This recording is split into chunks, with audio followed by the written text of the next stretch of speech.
ಮಕ್ಕಳೇ, ಇವತ್ತು ಅಂಗಾಂಶಗಳು ಎಂಬ ಪಾಠವನ್ನು ಅಧ್ಯಯನ ಮಾಡ್ತಾ ಹೋಗೋಣ. ಅಂಗಾಂಶಗಳು ಅಂದ್ರೇನು, ಸಸ್ಯದಲ್ಲಿರುವಂಥ ಅಂಗಾಂಶಗಳು ಯಾವ್ಯಾವು, ಅವುಗಳ ಕಾರ್ಯವೇನು, ಹಾಗೆಯೇ ಪ್ರಾಣಿಗಳಲ್ಲಿ ಕಂಡುಬರುವಂಥ ಅಂಗಾಂಶಗಳು ಏನು, ಅವುಗಳ ಕಾರ್ಯವೇನು ಎಂಬುದನ್ನು ಒಂದೊಂದಾಗಿ ಅಧ್ಯಯನ ಮಾಡ್ತಾ ಹೋಗೋಣ. ಅಂಗಾಂಶ ಅರ್ಥ: ಒಂದೇ ರೀತಿಯ ರಚನೆ ಅಥವಾ ನಿರ್ದಿಷ್ಟ ಕಾರ್ಯನಿರ್ವಹಿಸುವ ಜೀವಕೋಶಗಳ ಗುಂಪಿಗೆ ಅಂಗಾಂಶ ಎನ್ನುವರು. ಇಲ್ಲಿ ಈಗ ನೀವು ನೋಡುತ್ತಾ ಇರುವಂಥ ಚಿತ್ರ ಸಸ್ಯದಲ್ಲಿ ಕಂಡುಬರುವಂಥ ವರ್ಧನಾ ಅಂಗಾಂಶ. ವರ್ಧನಾ ಅಂಗಾಂಶವನ್ನು 3 ರೀತಿಯಲ್ಲಿ ಹೆಸರಿಸಲಾಗಿದೆ. ತುದಿ ವರ್ಧನಾ ಅಂಗಾಂಶ: ಸಸ್ಯದ ಅತ್ಯಂತ ತುದಿಯ ಭಾಗದಲ್ಲಿ ಕಂಡುಬರುವಂಥ ಜೀವಂತ ಕೋಶ ವಿಭಜನೆಗೆ ಒಳಗಾಗುವಂಥ ಜೀವಕೋಶಗಳಿಂದ ಕೂಡಿರುವಂಥ ಜೀವಕೋಶಗಳ ಒಂದು ಸಮೂಹ. ಇದು ಸಸ್ಯದ ಎತ್ತರವನ್ನು ಹೆಚ್ಚಳ ಮಾಡುವಲ್ಲಿ ಪ್ರಮುಖ ಪಾತ್ರ ವಹಿಸುತ್ತದೆ. ಪಾರ್ಶ್ವವರ್ಧನಾ ಅಂಗಾಂಶ: ಸಸ್ಯದ ಕಾಂಡದ ದಪ್ಪ ವಿಸ್ತಾರವನ್ನು ಹೆಚ್ಚಳ ಮಾಡುವಲ್ಲಿ ಪಾರ್ಶ್ವವರ್ಧನಾ ಅಂಗಾಂಶ ಪ್ರಮುಖವಾಗಿ ಪಾತ್ರ ವಹಿಸುತ್ತದೆ. ಅಂತರ್ಗೆಣ್ಣು ವರ್ಧನಾ ಅಂಗಾಂಶ: ಇದು ಸಹ ಗಾತ್ರದ ಹೆಚ್ಚಳಕ್ಕೆ ಪ್ರಮುಖವಾಗಿ ಪಾತ್ರ ವಹಿಸುತ್ತದೆ. ಹೀಗೆ ಸಸ್ಯದ ಬೆಳವಣಿಗೆಗೆ ಸಹಕಾರಿಯಾಗುವಂಥ ಈ ಅಂಗಾಂಶಗಳನ್ನು ನಾವು ವರ್ಧನ ಅಂದರೆ ಬೆಳೆಯುವುದು, ಹೆಚ್ಚಾಗುವುದು ಅಂತ ಅರ್ಥ.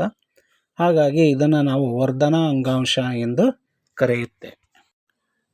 ಅಂಗಾಂಶಗಳ ವರ್ಗೀಕರಣ: ಅಂಗಾಂಶಗಳನ್ನು ನಾವು ಸಸ್ಯ ಅಂಗಾಂಶ ಮತ್ತು ಪ್ರಾಣಿ ಅಂಗಾಂಶ ಅಂತ ಪ್ರಮುಖವಾಗಿ 2 ರೀತಿಯಲ್ಲಿ ಹೆಸರಿಸಲಾಗುವುದು. ಸಸ್ಯ ಅಂಗಾಂಶಗಳಲ್ಲಿ ಒಂದನೇದ್ದು ವರ್ಧನಾ ಅಂಗಾಂಶ, ಎರಡನೇದ್ದು ಶಾಶ್ವತ ಅಂಗಾಂಶ. ಶಾಶ್ವತ ಅಂಗಾಂಶದಲ್ಲಿ ಪೇರೆಂಕೈಮ, ಕೋಲಂಕೈಮ ಮತ್ತು ಸ್ಕ್ಲೆರೆಂಕೈಮ ಅಂಗಾಂಶ. ಸಂಕೀರ್ಣ ಶಾಶ್ವತ ಅಂಗಾಂಶ: ಇವುಗಳಲ್ಲಿ ಜೈಲಮ್ ಮತ್ತು ಫ್ಲೋಯಮ್, ಹಾಗೆಯೇ ಟ್ರ್ಯಾಕಿಡ್, ನಾಳಗಳು, ಜೈಲಮ್, ಪ್ಯಾರೆಂಕೈಮ ಮತ್ತು ಫ್ಲೋಯಮ್. ಇವಿಷ್ಟು ಸಸ್ಯ ಅಂಗಾಂಶದ ವಿಧಗಳು. ಪ್ರಾಣಿ ಅಂಗಾಂಶಗಳು: ಅನುಲೇಪಕ ಅಂಗಾಂಶ. ಇವುಗಳನ್ನು 4 ರೀತಿಯಲ್ಲಿ ಹೆಸರಿಸಲಾಗಿದೆ. ಚಪ್ಪಟೆ ಅನುಲೇಪಕ ಅಂಗಾಂಶ, ಘನಾಕೃತಿ ಅನುಲೇಪಕ ಅಂಗಾಂಶ, ಕಷಾಂಗ ಸಹಿತ ಸ್ತಂಭಾಕೃತಿ ಅನುಲೇಪಕ ಅಂಗಾಂಶ, ಸ್ತರೀಕೃತ ಚಪ್ಪಟೆ ಅನುಲೇಪಕ ಅಂಗಾಂಶ, ಎರಡನೇದ್ದು ಸಂಯೋಜಕ ಅಂಗಾಂಶ, ಮೂರನೇದ್ದು ಸ್ನಾಯು ಅಂಗಾಂಶ, ನಾಲ್ಕನೇದ್ದು ನರ ಅಂಗಾಂಶ. ಇವು ಇಷ್ಟು ಸಸ್ಯ ಮತ್ತು ಪ್ರಾಣಿಗಳಲ್ಲಿ ಕಂಡುಬರುವಂಥ ಪ್ರಮುಖವಾದಂಥ ಅಂಗಾಂಶಗಳ ವಿಧಗಳು. ಸಸ್ಯಗಳ ಬೆಳವಣಿಗೆಗೆ ಸಹಕಾರಿಯಾಗಿರುವ ಅಂಗಾಂಶಕ್ಕೆ ವರ್ಧನಾ ಅಂಗಾಂಶ ಎನ್ನುವರು. ಇವು ಸಸ್ಯದ ವಿವಿಧ ಭಾಗಗಳಲ್ಲಿ ಕಂಡುಬರುವಂಥ ಅಂಗಾಂಶಗಳು. ಎಲ್ಲೆಲ್ಲಿ ಅಂದರೆ ತುದಿ ಭಾಗ ಅಂದರೆ ಸಸ್ಯದ ತುದಿ ಭಾಗ, ಪಾರ್ಶ್ವ ಭಾಗ, ಅಂತರ್ಗೆಣ್ಣು ಮತ್ತು ಬೇರಿನ ತುದಿ ಭಾಗ ಹಾಗೂ ಎಲೆಯ ತುದಿ ಭಾಗ ಇವುಗಳಲ್ಲಿ ಕಂಡು ಬರುತ್ತವೆ. ಇವು ಎಲ್ಲವೂ ಕೋಶ ವಿಭಜನೆಗೆ ಒಳಗಾಗುವ ಸಜೀವ ಕೋಶಗಳು. ಹಾಗಾಗಿ ಇವು ವರ್ಧನೆಗೆ ಪ್ರಮುಖವಾಗಿ ಕಾರಣೀಭೂತವಾಗುವಂಥ ಅಂಗಾಂಶಗಳು. ವರ್ಧನಾ ಅಂಗಾಂಶ ಕಂಡುಬರುವಂಥ ಸಸ್ಯದ ಭಾಗಗಳ ಚಿತ್ರಣ. ತುದಿ ವರ್ಧನಾ ಅಂಗಾಂಶ ಬೆಳೆಯುತ್ತಿರುವ ಕಾಂಡ ಮತ್ತು ಬೇರಿನಲ್ಲಿ ಕಂಡುಬರುತ್ತದೆ. ಅಂತರ್ಗೆಣ್ಣು ವರ್ಧನಾ ಅಂಗಾಂಶ ಎಲೆಗಳ ಬುಡಭಾಗ ಅಥವಾ ರೆಂಬೆಗಳ ಅಂತರ್ಗೆಣ್ಣುವಿನಲ್ಲಿ ಕಂಡುಬರುತ್ತದೆ. ಪಾರ್ಶ್ವವರ್ಧನಾ ಅಂಗಾಂಶ ಕಾಂಡ ಮತ್ತು ಬೇರಿನ ಸುತ್ತಳತೆ ಹೆಚ್ಚಳವನ್ನು ಅಂದರೆ ವಿಸ್ತಾರವನ್ನು ಹೆಚ್ಚಳ ಮಾಡುವಲ್ಲಿ ಕಂಡುಬರುವಂಥ ಅಥವಾ ಸಹಕಾರಿಯಾಗುವಂಥ ಅಂಗಾಂಶ. ಹೀಗೆ ವರ್ಧನಾ ಅಂಗಾಂಶವನ್ನು ತುದಿ ವರ್ಧನಾ ಅಂಗಾಂಶ, ಅಂತರ್ಗೆಣ್ಣು ವರ್ಧನಾ ಅಂಗಾಂಶ, ಪಾರ್ಶ್ವವರ್ಧನಾ ಅಂಗಾಂಶ ಅಂತ ಹೆಸರಿಸಲಾಗಿದೆ. ಅವು ಸಸ್ಯದಲ್ಲಿ ಅನುಕೂಲವಾಗುವಂಥ ಭಾಗದಲ್ಲಿ ಕಂಡುಬರುವಂಥ ಆಧಾರದ ಮೇಲೆ ಹೀಗೆ 3 ರೀತಿಯಲ್ಲಿ ವರ್ಗೀಕರಣ ಮಾಡಲಾಗಿದೆ. ಸಸ್ಯಗಳ ಶಾಶ್ವತ ಅಂಗಾಂಶಗಳನ್ನು ತೋರಿಸುವಂಥ ಸಸ್ಯದ ಕಾಂಡದ ಅಡ್ಡ ಸೀಳಿಕೆಯ ನೋಟ. ಅತ್ಯಂತ ಹೊರಪದರ ಎಪಿಡರ್ಮಿಸ್. ಎಪಿ ಅಂದರೆ ಹೊರಗಿನ ಪದರ. Hypodermis, cortex, endodermis, pericycle, phloem, cambium, medullary ರೇಖೆ, ಜೈಲಮ್ ನಾಳಕೂರ್ಚಗಳು, ತಿರುಳು, ಟ್ರೈಕೋಮ್, ಆಂಟಿನಾ ಕಾಲುವೆ, ಕ್ಯೂಟಿಕಲ್. ಇವು ಸಸ್ಯದ ಕಾಂಡದ ವಿವಿಧ ಅಂಗಾಂಶಗಳನ್ನು ತೋರಿಸುವಂಥ ಚಿತ್ರಣ. ಪ್ರಮುಖವಾಗಿ ಸಸ್ಯದ ಶಾಶ್ವತ ಅಂಗಾಂಶಗಳನ್ನು ಜೈಲಮ್ ಮತ್ತು ಫ್ಲೋಯಮ್ ಹಾಗೂ ನಾಳಕೂರ್ಚಗಳು ಇವು ಪ್ರಮುಖವಾಗಿರುವಂಥ ಅಂಗಾಂಶ. ಇದು ಸಸ್ಯದ ಶಾಶ್ವತ ಅಂಗಾಂಶ ತೋರಿಸುವ ಕಾಂಡದ ಅಡ್ಡ ಸೀಳಿಕೆಯ ನೋಟ. ಇದು ಸಸ್ಯದ ಶಾಶ್ವತ ಅಂಗಾಂಶ ತೋರಿಸುವ ಕಾಂಡದ ಅಡ್ಡ ಸೀಳಿಕೆಯ ನೋಟ. ಸಸ್ಯದಲ್ಲಿ ಕಂಡುಬರುವ ಸರಳ ಶಾಶ್ವತ ಅಂಗಾಂಶ. ಒಂದನೇದ್ದು ಪೇರೆಂಕೈಮ. ತೆಳುವಾದ ಕೋಶ ಭಿತ್ತಿ ಹೊಂದಿದ್ದು ಸಡಿಲವಾಗಿ ಜೋಡಿಸಲ್ಪಟ್ಟಿರುತ್ತವೆ ಹಾಗೂ ಕೋಶಗಳ ನಡುವೆ ಅವಕಾಶವಿದ್ದು ಗಾಳಿ ತುಂಬಿರುತ್ತದೆ. ಇದು ಸಂಪ್ಲವನ ಶಕ್ತಿಗೆ ಅಂದರೆ ತೇಲಲು ಸಹಕಾರಿ ಆಗುತ್ತೆ. ಹಾಗಾದರೆ ಪೇರೆಂಕೈಮ ಅಂಗಾಂಶಗಳು ಕಾಂಡ, ಬೇರು, ಎಲೆ ತೊಟ್ಟಿನಲ್ಲಿ ಕಂಡು ಬರುವಂಥ ಅಂಗಾಂಶಗಳು. ಕೋಶ ವಿಭಜನೆಗೆ ಒಳಗಾಗುವ ಜೀವಂತ ಕೋಶಗಳು ಇವಾಗಿವೆ.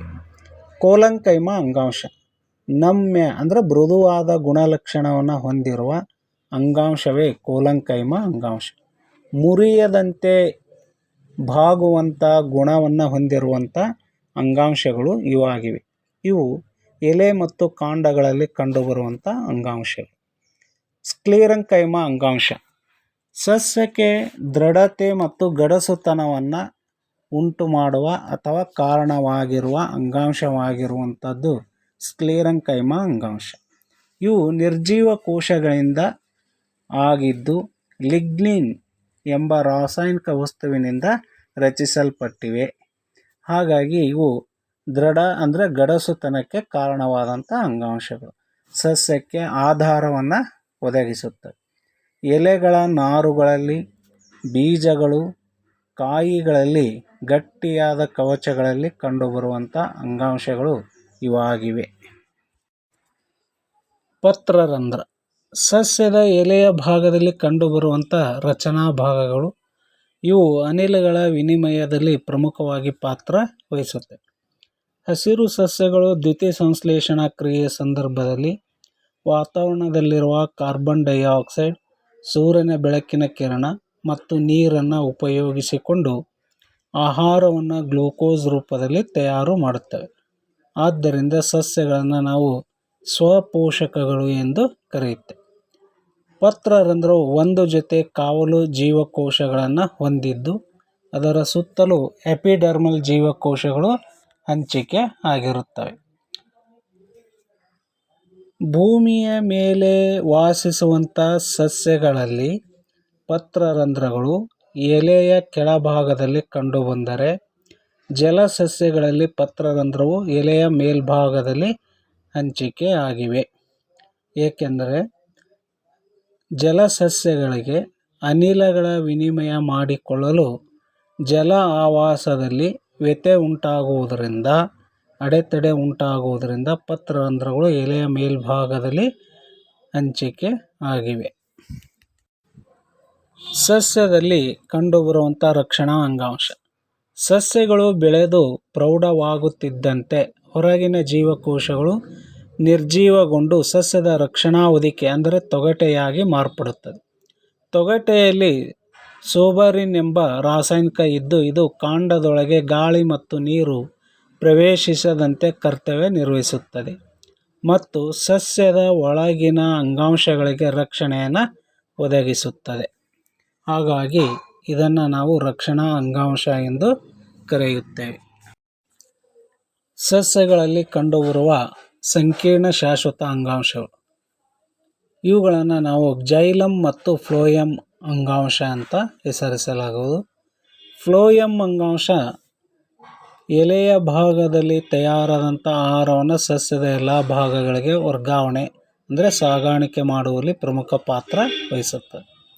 ಜೈಲಮ್ ಅಂಗಾಂಶ ನೀರು ಮತ್ತು ಲವಣವನ್ನು ಸಸ್ಯದ ಎಲ್ಲ ಭಾಗಗಳಿಗೆ ಸಾಗಾಣಿಕೆ ಮಾಡುವಲ್ಲಿ ಪ್ರಮುಖವಾದಂಥ ಪಾತ್ರ ವಹಿಸುತ್ತವೆ.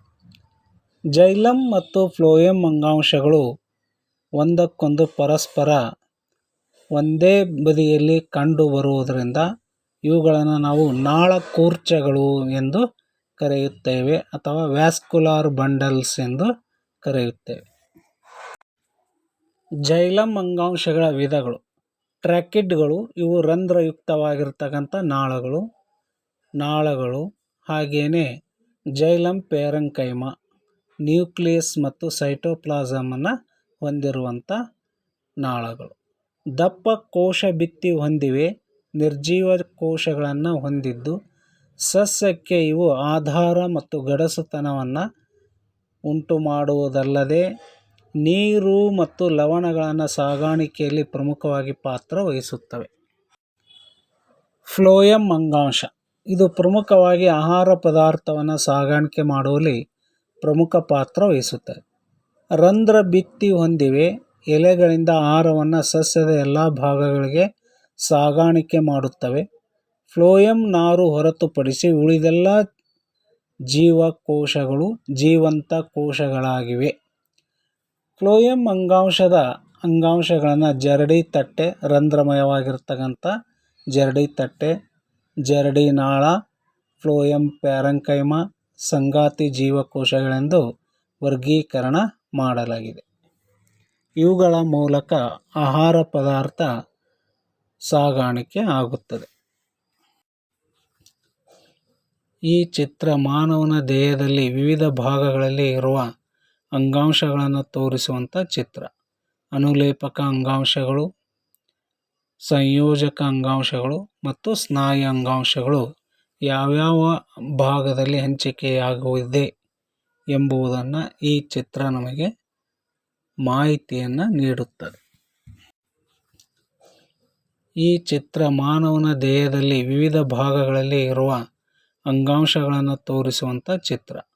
ಅನುಲೇಪಕ ಅಂಗಾಂಶಗಳು, ಸಂಯೋಜಕ ಅಂಗಾಂಶಗಳು ಮತ್ತು ಸ್ನಾಯು ಅಂಗಾಂಶಗಳು ಯಾವ್ಯಾವ ಭಾಗದಲ್ಲಿ ಹಂಚಿಕೆಯಾಗುವುದಿದೆ ಎಂಬುದನ್ನು ಈ ಚಿತ್ರ ನಮಗೆ ಮಾಹಿತಿಯನ್ನು ನೀಡುತ್ತದೆ. ಪ್ರಾಣಿಗಳಲ್ಲಿ ಅನುಲೇಪಕ ಅಂಗಾಂಶಗಳು. ಪ್ರಾಣಿಗಳಲ್ಲಿ ಅನುಲೇಪಕ ಅಂಗಾಂಶಗಳು ಚರ್ಮ, ಬಾಯಿಯ ಪದರ, ರಕ್ತನಾಳ, ಶ್ವಾಸಕೋಶದ ಗಾಳಿಗೂಡು ಮತ್ತು ದೇಹದ ವಿವಿಧ ಭಾಗಗಳಲ್ಲಿ ಹಂಚಿಕೆ ಆವರಿಸಿವೆ. ಅನುಲೇಪಕ ಅಂಗಾಂಶಗಳು, ಅವುಗಳಿಗೆ ಸಂಬಂಧಪಟ್ಟಂಥ ಚಿತ್ರ ಹಾಗೂ ಅವು ಕಂಡುಬರುವ ಭಾಗಗಳು ಮತ್ತು ಕಾರ್ಯ. ಚಪ್ಪಟೆ ಅನುಲೇಪಕ ಅಂಗಾಂಶ ಪ್ರಮುಖವಾಗಿ ಚಪ್ಪಟೆ ವಿನ್ಯಾಸವನ್ನು ಹೊಂದಿರುವಂಥ ಕೋಶಗಳನ್ನು ಹೊಂದಿರುತ್ತವೆ. ಇವು ಚರ್ಮ, ಬಾಯಿ, ಅನ್ನನಾಳದಲ್ಲಿ ಕಂಡುಬರುತ್ತವೆ. ಘನಾಕೃತಿ ಅನುಲೇಪಕ ಅಂಗಾಂಶ ಘನ ರೂಪದ ಕೋಶಗಳನ್ನು ಹೊಂದಿದ್ದು ಮೂತ್ರಪಿಂಡ, ಲಾಲಾರಸ ಗ್ರಂಥಿಗಳಲ್ಲಿ ಕಂಡುಬರುತ್ತವೆ.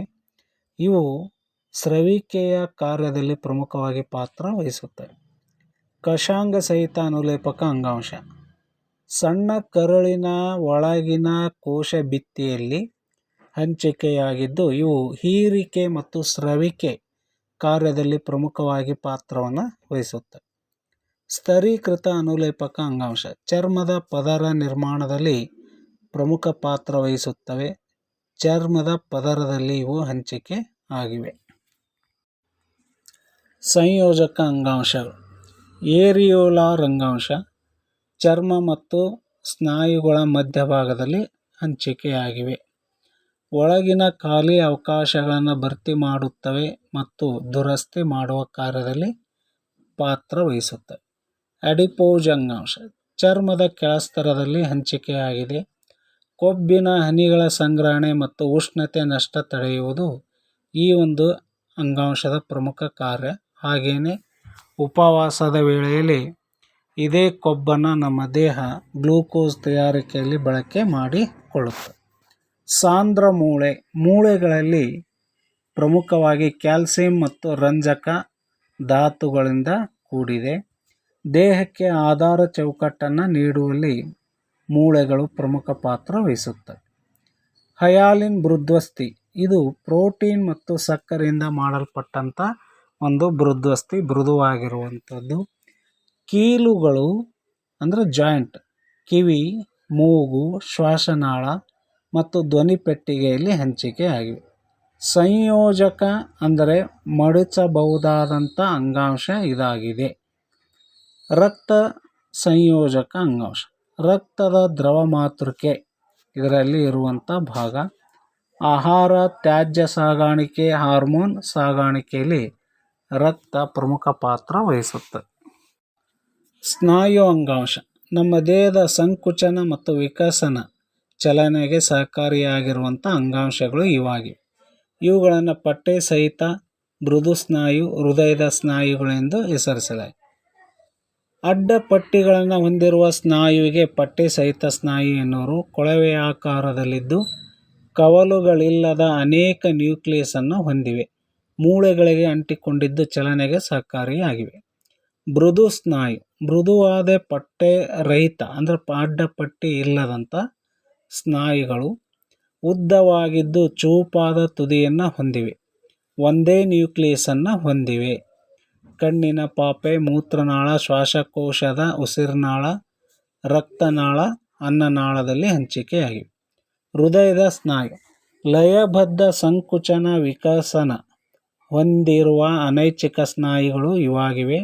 ಹುಟ್ಟಿನಿಂದ ಸಾಯುವ ತನಕ ನಿರಂತರವಾಗಿ ಕಾರ್ಯದಲ್ಲಿ ಭಾಗವಹಿಸುವಂಥ ಸ್ನಾಯುಗಳು. ಸ್ನಾಯು ತಂತುಗಳು ಕವಲೊಡೆದು ಕೊಳವೆಯಂತಿವೆ. ಒಂದೇ ನ್ಯೂಕ್ಲಿಯಸನ್ನು ಹೊಂದಿವೆ. ಹೃದಯದ ಸಂಕುಚನ ಮತ್ತು ವಿಕಸನ ಕ್ರಿಯೆಯಿಂದ ರಕ್ತವನ್ನು ಸಂಚಾರ ಮಾಡುವುದರ ಮೂಲಕ ವಸ್ತುಗಳ ಸಾಗಾಣಿಕೆಯಲ್ಲಿ ಪ್ರಮುಖ ಪಾತ್ರ ವಹಿಸುತ್ತದೆ. ನರಕೋಶ ಅಥವಾ ನರ ಅಂಗಾಂಶ ಪ್ರಚೋದನೆಗೆ ಪ್ರತಿಕ್ರಿಯೆ ವ್ಯಕ್ತಪಡಿಸುವ ಸಾಮರ್ಥ್ಯ ಹೊಂದಿವೆ. ಮೆದುಳು ಬೆಳಗ್ಗೆ ಪ್ರಚೋದನೆಯ ಸಂದೇಶಗಳನ್ನು ರವಾನಿಸಿ ಪ್ರತಿಕ್ರಿಯೆ ಸಂದೇಶಗಳನ್ನು ಸಂಬಂಧಪಟ್ಟಂಥ ಅಂಗಕ್ಕೆ ವರ್ಗಾವಣೆ ಮಾಡಿ ನಿಯಂತ್ರಣ ಮತ್ತು ಹೊಂದಾಣಿಕೆಯಲ್ಲಿ ಪ್ರಮುಖವಾದಂಥ ಪಾತ್ರವನ್ನು ವಹಿಸುತ್ತದೆ. ನರ ಅಂಗಾಂಶವು ಒಂದು ಕೋಶಕಾಯದ ಒಳಗಡೆ ಒಂದು ನ್ಯೂಕ್ಲಿಯಸ್ ಅಂದರೆ ಕೋಶ ಕೇಂದ್ರ. ಕೋಶಕಾಯವು ಕವಲೊಡೆದ ಬೆರಳಿನಾಕಾರದ ರಚನೆಗಳನ್ನು ಹೊಂದಿದೆ. ಅವುಗಳಿಗೆ ಡೆಂಡ್ರೈಟ್ ಎಂದು ಕರೆಯುತ್ತೇವೆ. ಕೋಶಕಾಯದಿಂದ ಹೊರಡಲ್ಪಡುವಂಥ ಉದ್ದನೆಯ ರಚನೆಗೆ ಆಕ್ಸಾನ್ ಎಂದು ಕರೆಯುತ್ತೇವೆ. ಮುಂದೆ ಆಕ್ಸಾನ್ ನರತುದಿಯಾಗಿ ರೂಪ ತಾಳುತ್ತದೆ. ಆಕ್ಸಾನ್ನ ಸುತ್ತಲೂ ದಪ್ಪನೆಯ ಒಂದು ಹೊದಿಕೆ ಇರುತ್ತದೆ. ಅದನ್ನು ಮಯಾಲಿನ್ ಹೊದಿಕೆ ಎಂದು ಕರೆಯುತ್ತೇವೆ. ಇದು ನರಕೋಶದ ಪ್ರಮುಖವಾದಂಥ ರಚನೆ ಮತ್ತು ಭಾಗಗಳು.